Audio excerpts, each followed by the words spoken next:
Assalamualaikum warahmatullahi wabarakatuh. Kita masuk ke bab kelima tentang persediaan. Di sini persediaan adalah aset lancar dalam bentuk barang atau perlengkapan yang dimaksud untuk mendukung kegiatan operasional pemerintah. Persediaan merupakan aset. Nah, kalian bisa baca teori-teorinya di sini, jenis-jenis persediaan. Nah, yang paling penting adalah ini kalimat ini bahwa persediaan dibentuk oleh akun-akun persediaan. Nah, jadi persediaan tidak dilihat dari barangnya, tapi dari niatnya dia mau dibentuk untuk persediaan atau tidak. Jika memang niatnya untuk di stok, maka akun yang digunakan juga akan akun yang membentuk persediaan. Meski barangnya sama, contoh seperti kertas. Kalau kertas digunakan untuk keperluan kantor sehari-hari, maka dia akan membentuk persediaan karena dia akan distokkan. Tapi kalau misalkan kertas digunakan untuk kegiatan event-event tertentu, maka dia dibeli ketika event itu aja, maka digunakan akunnya juga akan beda. Ini jenis-jenisnya. Nah, pengakuannya juga kalian bisa baca. Persediaan dicatat dengan metode perpetual, yaitu pencatatan persediaan dilakukan dengan setiap terjadi transaksi yang mempengaruhi. Jadi misalkan dia saldo akhirnya berapa, saldo awalnya berapa, ditambah saldo akhir persediaan itu rumusnya saldo awal ditambah pembelian dikurangi pemakaian atau bebannya. Lalu di situ nanti akan ada penyesuaiannya, nanti saya ajarkan. Pada akhir periode pelaporan, maka hasil catatan persediaan harus disesuaikan dengan opnam fisiknya. Jadi tadi misalkan saldo awalnya 10 ditambah pembelian 5 dikurangi pemakaian 2, maka saldo akhirnya harusnya 13. Nah, ketika akhir periode pelaporan itu harus di opnam fisik, benar nggak? Jumlahnya itu 13 sesuai dengan perhitungan. Jadi antara perhitungan dengan fisik di lapangan itu harus sesuai. Pengukurannya bisa kalian baca.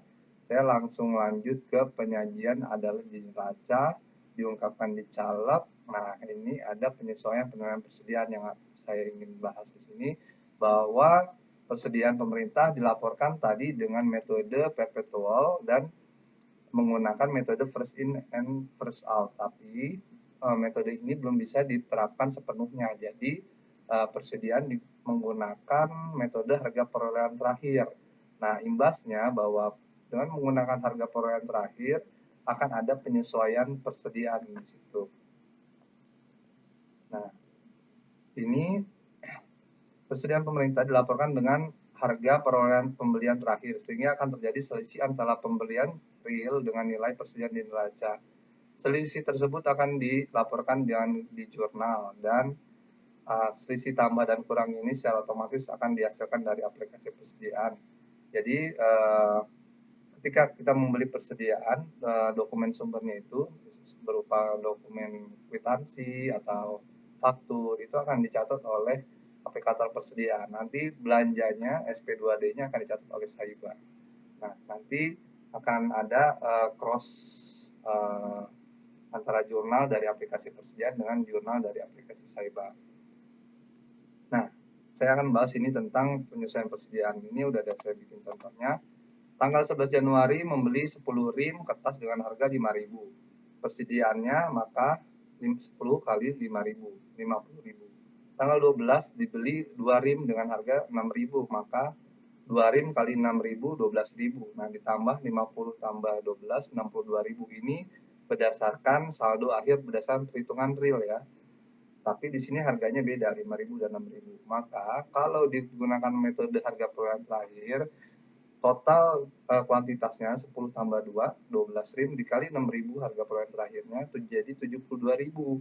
Ada selisih 10.000 di sini, 72 dikurang 62, 10.000. Maka apabila harga barang yang dibeli pada pembelian terakhir lebih mahal pada harga pembelian pertamanya awalnya, maka dianggap sebagai pendapatan penyesuaian persediaan. Nah, ini jurnalnya ya. Maka jurnalnya ini persediaannya 10.000 nanti akan muncul. Kenapa? Karena tadi ada selisih harga pembelian awal dengan pembelian terakhir. Sebaliknya, pada tanggal 11 Januari 10 rim dibeli 5.000, hasilnya 50.000. 12 Januari dibeli 2 rim dengan harga 4.000, berarti 2 kali 4 8.000 ditambah 50.000 jadi 58.000. Sedangkan 12 rim dikali 4.000 harga perjualan terakhir menjadi 48.000. Nah, di sininya beban penyesuaian persediaannya adalah 48.000 dikurang 58.000, jadi minus 10.000. Maka apabila barang yang dibeli harga pembelian terakhirnya lebih murah, maka dianggap sebagai beban penyesuaian persediaan. Maka ini jurnalnya nanti 10.000. Oke. Perbedaan dan solusi. Perbedaan antara persediaan yang diinput pada aplikasi persediaan dengan belanja barang persediaan pada aplikasi Saiba. Wah, ini ada beberapa barang persediaan, maka nanti harus dilihat ini memenuhi kriteria sebagai barang persediaan atau tidak. Dalam hal yang dibeli memenuhi kriteria, namun belanjanya tidak menggunakan akun belanja persediaan, maka harus direvisi SP2D-nya, SPM-nya. Apabila tidak mungkin, maka akan di jurnal dan dijelaskan pada caleg. Dalam hal barang yang dibeli tidak memenuhi kriteria persediaan, maka persediaan itu tidak perlu dilakukan. Tidak mungkin, maka harus di jurnal dengan dijelaskan pada caleg. Nah, ini ada lagi contoh di sini. Seringkali perencanaan tidak sesuai dengan kondisi di lapangan. Jadi misalkan tadi saya bilang sama-sama menggunakan barang yang sama, tapi tidak pasti dia itu persediaan. Contohnya Biro Keuangan mengadakan sosialisasi dengan tema penyusunan LK, pesertanya 100 orang dengan seminar kit senilai 40.000.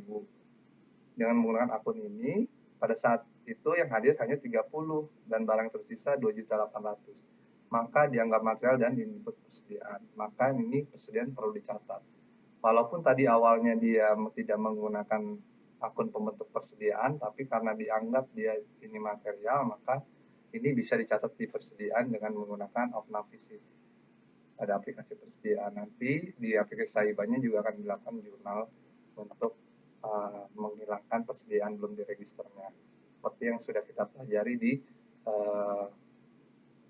sebelumnya. Nah, ini juga kita ulang sebelumnya. Contohnya apabila perekaman pada persediaan akan menghasilkan jurnal ini barang konsumsi pada persediaan belum diregister.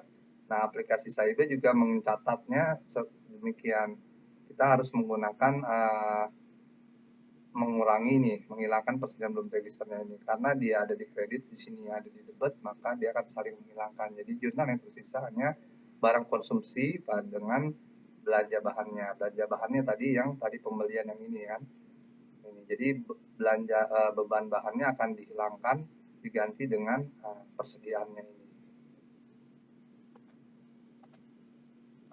Hasil tersebut akan membuat beban bahan berkurang 2.800.000, sedangkan persediaan berupa bahan konsumsi bertambah 2.800.000 pada neraca. Nanti ada juga dengan metode Opnam Fisik, bisa tadi yang seminar kit akan menghasilkan ini 2.800.000 beban barang persediaan konsumsi. Nanti tinggal bebannya saja yang dihilangkan sama. Jadi bisa dengan metode yang manapun bisa digunakan. Jadi ada dua metode di sini. Tapi sama-sama maksudnya ingin menambahkan persediaan barang konsumsi dan menghilangkan belanja bahan atau beban bahan yang tadi digunakan untuk pembeliannya. Jadi itu bab kelima. Kita bisa lanjut ke bab berikutnya. Assalamualaikum warahmatullahi wabarakatuh.